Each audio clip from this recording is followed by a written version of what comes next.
Gazette du Togo, une vision sur l'actualité togolaise et sur le monde.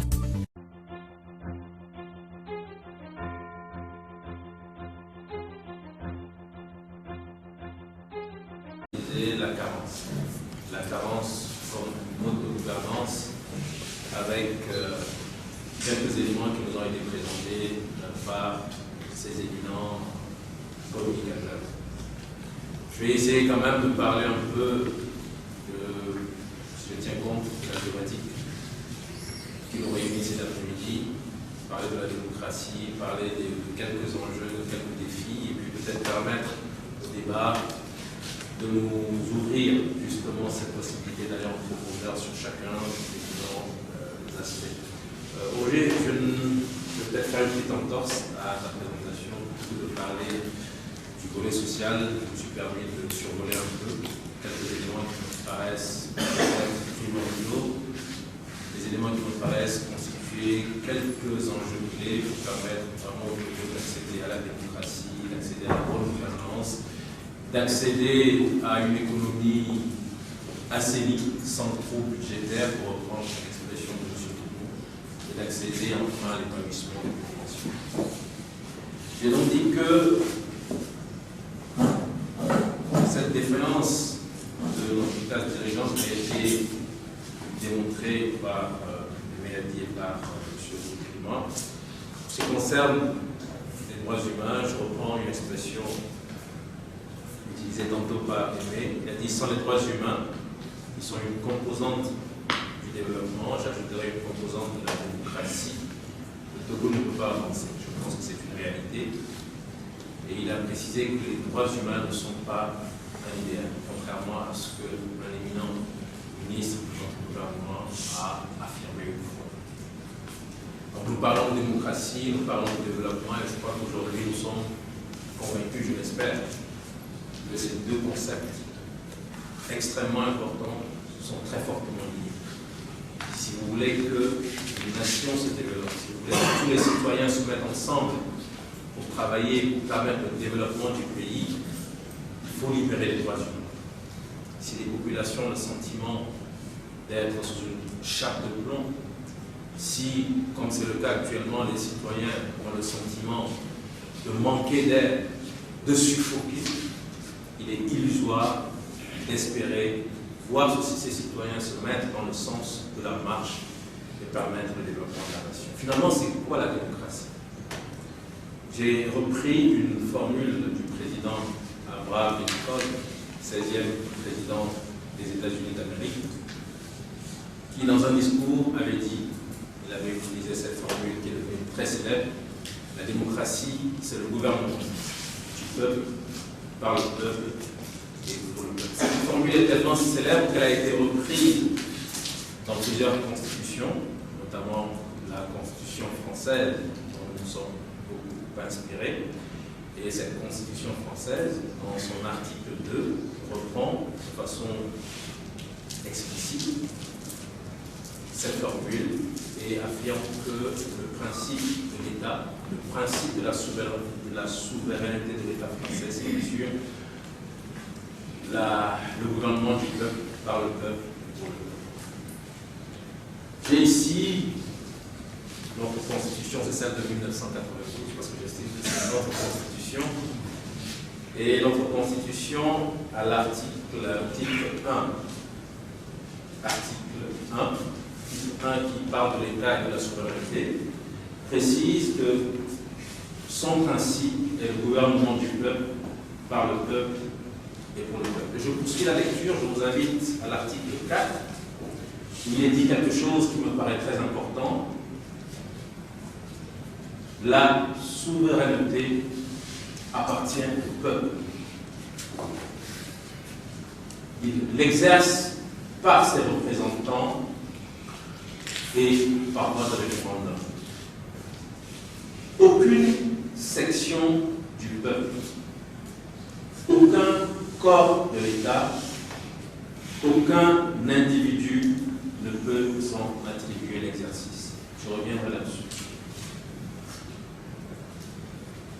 Aucune section du peuple. Donc,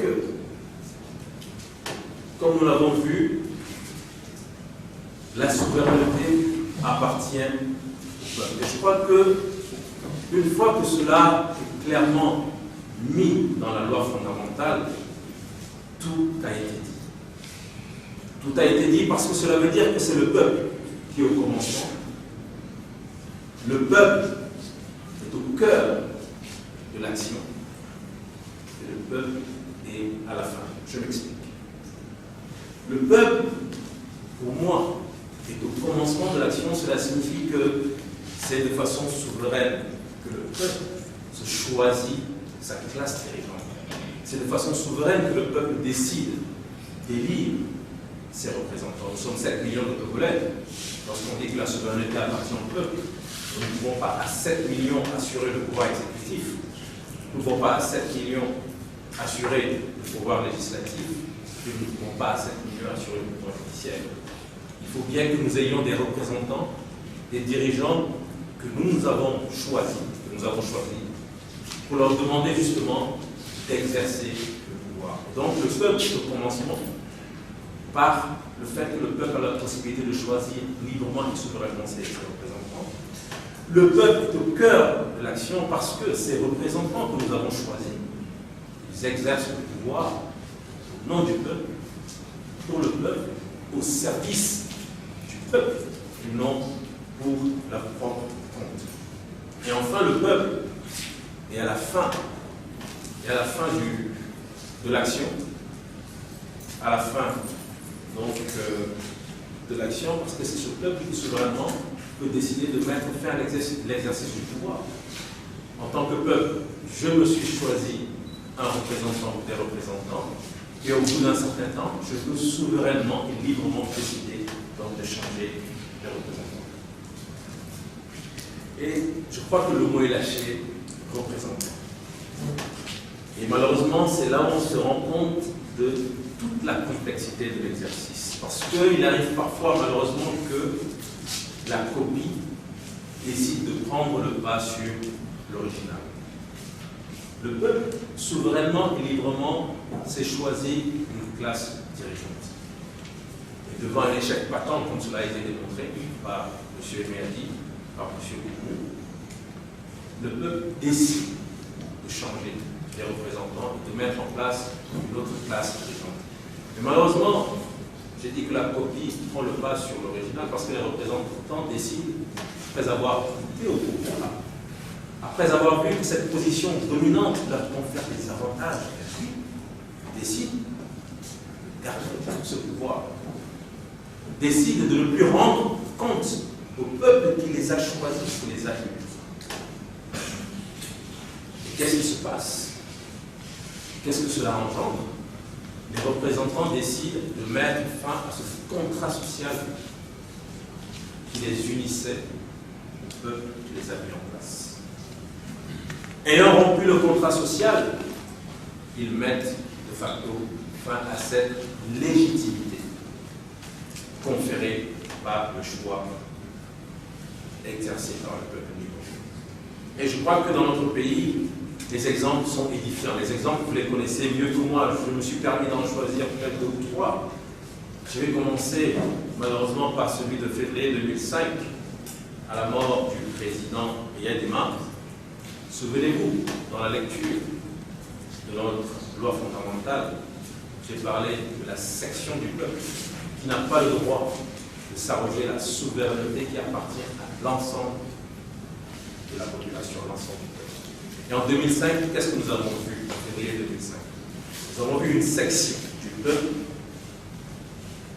qui a décidé de notre avenir à tous. Nous avons vu des officiers de notre armée à la télévision décider de confier le pouvoir à M. Faure Gnassingbé. En 2005, nous avons vu une section de juristes concocter une formule magique qui a permis, en une nuit, de passer d'un poste de ministre à un poste de député, de président de l'Assemblée nationale, de président de la République. Je pense que plus fort que ça, ça n'existe nulle part ailleurs, si ce n'est au Québec. C'est ce que certains appellent le péché originel qui va à l'encontre de toutes les règles démocratiques et qui, de façon indélébile, marquera jamais l'histoire de notre petite nation. Un autre exemple, plus près de nous, le pouvoir législatif. Des députés que nous avons élus. Nous avons librement élu les députés en décembre 2018. Nous étions massivement allés voter en décembre 2018. Et ce nouveau Parlement décide le 7 août 2019, il y a donc quelques semaines à peine, dans l'hémicycle, de restreindre notre liberté de manifester. Cela a été rappelé tantôt par M. Emeadi. Je rappelle que la liberté de manifester, c'est un droit constitutionnel. Alors, imaginez, nous sommes l'original. Nous choisissons des représentants qui vont à l'hémicycle et ces représentants décident d'une loi qui nous enferme dans un carton. Monsieur Hadi n'est pas entré dans le détail de cette loi, mais on dit par exemple, j'ai lu qu'un seul itinéraire est désormais possible pour la manifestation, interdiction de manifester sur les routes nationales, heureusement qu'il n'y en a pas beaucoup, les axes ou les zones où se déroulent de fortes activités économiques, les zones proches des institutions de la République, les zones proches des chancelleries et des résidences des ambassadeurs. Je ne sais pas ce que les résidences des ambassadeurs viennent faire dans cette loi. Vous imaginez, l'ambassadeur qui dort, effectivement, moi le Togolais qui suis en difficulté, je n'ai pas le droit de manifester. Vous voyez ce que vous réveillez cet ambassadeur qui dort. J'espère que nous avons tous géolocalisé les résidences des ambassadeurs. Parce que si vous voulez absolument emprunter un itinéraire que vous ne connaissez pas là où habitent les ambassadeurs, vous aurez des problèmes. Ça, c'est moi qui vous le garantis. Voilà donc des représentants qui sont au Parlement et qui décident de restreindre notre liberté de manifester, qui est un droit constitutionnel. Quelques exemples encore, je n'ai plus beaucoup de temps. Récemment, nous avons entendu les Nations Unies intervenir à travers le Comité contre la torture pour dénoncer les conditions carcérales dans notre pays, dénoncer les activités du service de renseignement et d'investigation et bien sûr parler des lois liberticides. Puisque nous avons des représentants dans l'hémicycle, on aurait pu espérer que ces parlementaires allaient se dire, si à l'extérieur, des gens qui n'ont aucun intérêt particulier au Togo dénoncent ce genre de situation, nous avons été élus en 2018 librement et souverainement par le peuple, nous avons donc l'obligation de diligenter au moins ce qu'on appelle une enquête parlementaire. En tout cas, à ma connaissance, ces parlementaires n'ont rien fait dans ce sens. Voilà donc un peu pour dire que le Togo, malheureusement, n'est pas encore une démocratie. Il y a beaucoup de situations qui démontrent à suffisance que les représentants, la classe dirigeante, tout ce monde a failli, tout ce monde est défaillant et tout ce monde nous a induit dans une situation de carence structurelle pour laquelle il va falloir véritablement se battre pour pouvoir se libérer, se tourner vers la démocratie et le développement. Et je crois que pour y parvenir, il faut reconnaître que la tâche est ardue. Ce ne sera pas facile pour faire de notre pays une vraie démocratie. Je me suis permis de faire quelques propositions parce qu'il y en a beaucoup. J'ai pris la permission d'abord de commencer par les forces armées togolaises. Pour un Togo démocratique, quels sont les enjeux vis-à-vis des forces armées togolaises? En tant que citoyen, je me suis dit, et si nos militaires prenaient une résolution forte en cette fin d'année 2019 au début de l'année 2020. Je pense qu'il n'est pas interdit d'espérer ou de rêver. Et quelle serait cette résolution forte? Imaginons notre hiérarchie militaire qui prend l'engagement solennel de remettre le peuple au cœur de son action et de ne plus s'immiscer dans la gestion de la cité. Notre armée décide de respecter le suffrage exprimé librement par le peuple. Notre armée décide de protéger le suffrage exprimé par le peuple. Nous savons que dans l'espace communautaire où nous nous situons, il y a eu des velléités dans certains pays, des velléités d'immixtion de l'armée dans des affaires politiques. Mais nous savons aussi qu'au sein de ces armées, il y a de vrais hommes d'honneur qui ont dit non. L'armée ne s'immisce pas dans les affaires politiques et ces hommes d'honneur ont permis de favoriser la véritable alternance pacifique et démocratique dans notre pays. Pourquoi est-ce qu'on ne pourrait pas espérer que cela advienne également? Je crois qu'en dépit des griefs que l'on peut avoir vis-à-vis de l'armée togolaise, griefs qui sont toutefois légitimes, si on tient compte de notre histoire politique tumultueuse, il faut reconnaître une chose. L'armée togolaise, elle est reconnue pour sa grande discipline. L'armée togolaise comporte de brillants officiers, de brillants jeunes officiers qui ont été formés de façon impeccable dans de grandes écoles. L'armée togolaise comporte également des militaires qui sont valeureux et courageux et qui servent dans plusieurs contingents des Nations Unies. C'est une réalité, je le dis sincèrement du fond du cœur.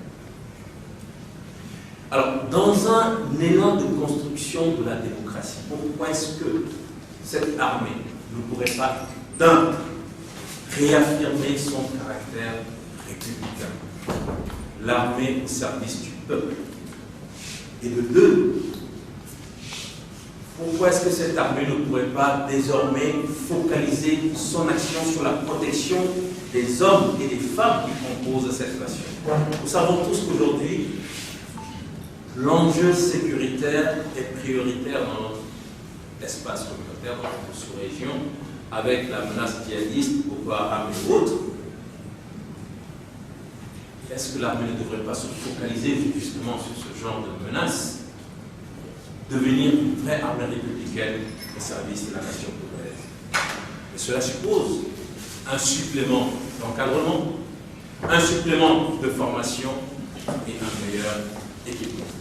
Et je voudrais, pour en finir avec la question de l'armée, rappeler à nos chers officiers que le choix qui nous a été imposé en 2005, et cela vient encore d'être démontré, ce choix, qui était un choix non démocratique, anticonstitutionnel, n'a pas permis à notre pays de faire le saut qualitatif en matière de développement, en matière de justice, en matière d'épanouissement du peuple togolais. Le peuple togolais souffre. Il est donc temps, je m'adresse encore une fois à la hiérarchie militaire, il est donc temps de tourner la page définitivement et résolument. Quels sont les enjeux vis-à-vis de la société civile? Et lorsque je dis société civile, je ne parle pas seulement des organisations de la société civile, mais je parle de nous tous qui sommes des citoyens lambda. Que devons-nous faire? Je crois que si nous voulons construire un Togo démocratique, la résignation, le découragement constituent un crime envers la nation congolaise. Si nous avons des convictions, nos convictions doivent nourrir notre engagement sans cesse renouvelé.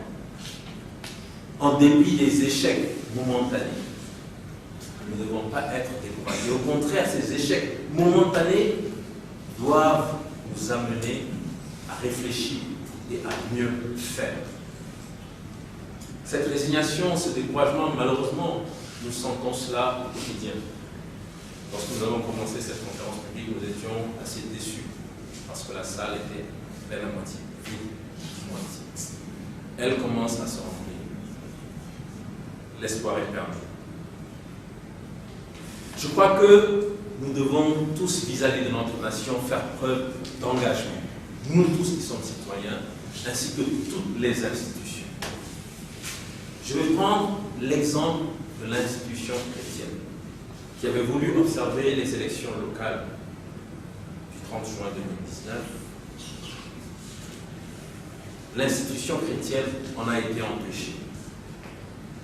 Et devait-elle pour autant abdiquer sans aucune amorce de résistance? C'est une question que je me pose en tant que citoyen.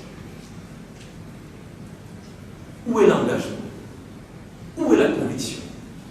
Où est la résistance face à l'oppression? Nous avons vu qu'il a suffi que le ministre de l'administration territoriale sorte un papier quelconque parlant d'une pseudo-neutralité ou parlant de fonds de financement opaque, qu'il n'y ait plus en face l'observation de l'élection attendue par le peuple, espérée par le peuple. Le peuple s'était retrouvé seul, totalement démuni. Je ne voudrais accuser personne, mais cela a suscité des discussions avec des partenaires qui ont même financé l'observation électorale, et certains partenaires, certains analystes politiques ont dit peut-être que si l'Église a si vite reculé, c'est parce qu'elle a subi des pressions. Peut-être qu'il y a des subventions dont bénéficie cette Église. On lui a dit, si tu persistes à vouloir mettre ton nez dans l'histoire des élections du Togo, les subventions vont disparaître. Je n'accuse personne. C'est ce qu'en tout cas j'ai entendu. J'ai entendu aussi qu'on a peut-être promis à l'Église qu'elle pourrait participer à des projets inscrits dans le fameux PND. Et donc, si l'Église veut vraiment profiter de ces projets, elle devrait savoir quoi dire et savoir consommer. Je n'appuie personne. Je ne fais que partager ce que j'ai entendu. Des modèles d'engagement social des églises à travers le monde, ça existe. Et récemment, nous avons appris que 13 cardinaux ont été, je crois le terme consacré, c'est créé par le pape. Et parmi ces cardinaux, nous avons appris que l'archevêque de Kinshasa figure. Et tous les 13 cardinaux ont été créés parce qu'ils répondent à un type d'église tel que voulu par le pape. Une église au service des pauvres, une église engagée pour la justice sociale. J'espère que les églises autour, elles sont tellement nombreuses, seront désormais véritablement engagées pour la justice sociale. J'ai parlé des forces armées togolaises, j'ai parlé des forces de la société civile. Je voudrais parler des forces vives ou démocratiques.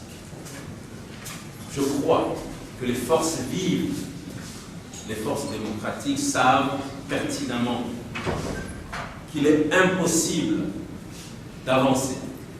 Il est impossible d'espérer un Togo démocratique. Il est impossible d'espérer une alternance politique pacifique, démocratique en 2020 si on ne met pas fin aux dissensions et aux divisions. Les forces vives, les forces démocratiques le savent, j'en suis convaincu. Alors pourquoi est-ce que nous ne pouvons pas dépasser nos différences et travailler ensemble? Pourquoi? J'invite les forces vives, j'invite les forces démocratiques de notre pays à poser des actes forts en mesure de redonner espoir à notre nation, des actes forts en mesure de permettre à ce peuple de se remobiliser comme nous l'avons vu en 2017, non pas comme nous l'avons vu en 2017, 3 fois plus que ce que nous avons vu en 2017, 10 fois plus que ce que nous avons vu en 2017. Nous sommes capables de le faire. Les forces vives, les forces démocratiques doivent alors poser les actes qu'il faut. Les forces vives doivent pouvoir ouvrir un débat démocratique en leur sein. être raisonnable, être réaliste et centrer les décisions sur l'intérêt commun. Il faut de nouvelles règles de conduite, un code éthique qui impose de mettre fin aux mensonges, aux insultes, tout ce que nous voyons à travers les réseaux sociaux qui font vomir, disons-le clairement.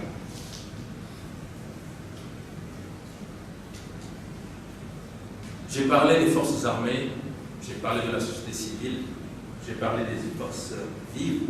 Je voudrais ajouter que la gestion d'une cité impose un certain nombre de règles indispensables pour un vivre ensemble harmonieux. Roger, je vais tout finir. Ces règles doivent faire l'objet d'un nouveau contrat social. Et pour ce nouveau contrat social, le peuple doit recouvrer toute sa souveraineté dans le choix de ses territoires. Il nous faut garantir la vérité des urnes et permettre une expression libre de la volonté du peuple.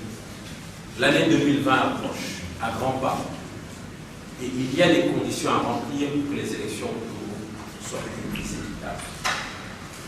Nous sommes tous concernés, mais je voudrais particulièrement m'adresser à la communauté internationale car il y va de sa pleine responsabilité. On nous dit souvent que le Togo est un pays souverain.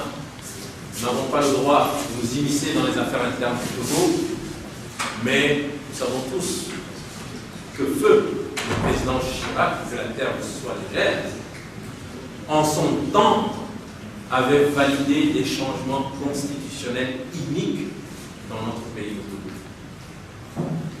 La communauté internationale a déjà joué un rôle au Togo, un rôle qui allait dans le mauvais sens. Je crois qu'il est temps aujourd'hui de remettre les pendules à l'heure, de permettre au Togo de se mettre dans le sens de la marche. Je voudrais rappeler à la communauté internationale que même si aujourd'hui nous avons le sentiment que la crise est derrière nous, il persiste toujours un sentiment de frustration de la population togolaise, en particulier de sa jeunesse. Je lisais la fois dernière un rapport de la Banque africaine de développement, un rapport qui date de 2018, qui disait que la part cumulée des emplois vulnérables et des chômeurs frise les 70%, voire les 80% de la population active. C'est extrêmement grave. 70% à 80% de la population active de notre pays est soit dans des emplois vulnérables, soit au chômage. Vous imaginez ce que ces jeunes, vous étiez passé devant le service des passeports aujourd'hui. J'ai vu une queue inimaginable. Et c'est après que j'ai appris que c'était des jeunes qui étaient en train de chercher leur passeport pour aller jouer pour le Méditerranée. Ce sont des jeunes qui vont se retrouver dans la Méditerranée. Ce sont des jeunes qui vont quitter le pays.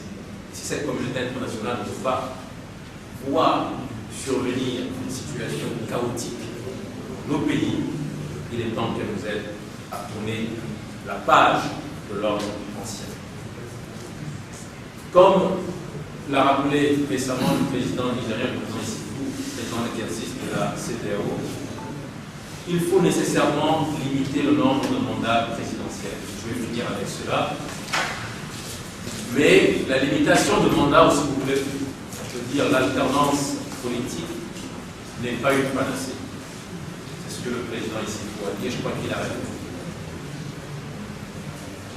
L'alternance politique doit ensuite s'appuyer sur des institutions démocratiques fortes et crédibles, une bonne gouvernance politique et économique, un système judiciaire équitable, une gouvernance à la base. Dans des communautés, j'ai vu monsieur le maire, je ne vais pas citer son nom dans la salle, je parlais donc de gouvernance à la base, dans des communautés qui épousent les 4 piliers de la gouvernance partagée, tel que cela a été défini récemment par M. Foucault à Palimé, lorsque les universités sociales du Togo ont fait organiser cette rencontre citoyenne. Et je rappelle ces 4 piliers: Ameoubo, Alaonu, Tramedo, Tramudo. En quelques mots, qu'est-ce qu'il a voulu dire? Ameoubo, il faisait référence aux droits humains. L'homme est au centre, comme je l'ai dit au début de mon intervention. Et les droits humains, je crois que M. Aimé a suffisamment parlé de ça. Il a également dit que la gouvernance doit s'appuyer sur un autre pilier qui est alors-nous. Et alors-nous valorise chacun, quel que soit son statut social. L'artisan aussi a sa place dans la communauté. M. Folikoué a dit qu'il fallait également pour une gouvernance partagée, l'attention que nous portons à chacun d'entre nous. L'attention qui démontre que nous ne sommes pas indifférents à l'autre, quelle que soit son ethnie, quelle que soit sa position sociale.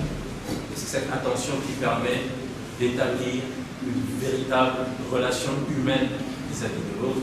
Et enfin, le dernier pilier, c'est Dramdo, pour appeler la relation de l'homme avec l'environnement dans lequel il évolue. Je voudrais donc finir en disant que toutes ces conditions sont à prendre en compte pour que la démocratie puisse tenir cette promesse sur la terre de nos aïeux. Je vous remercie.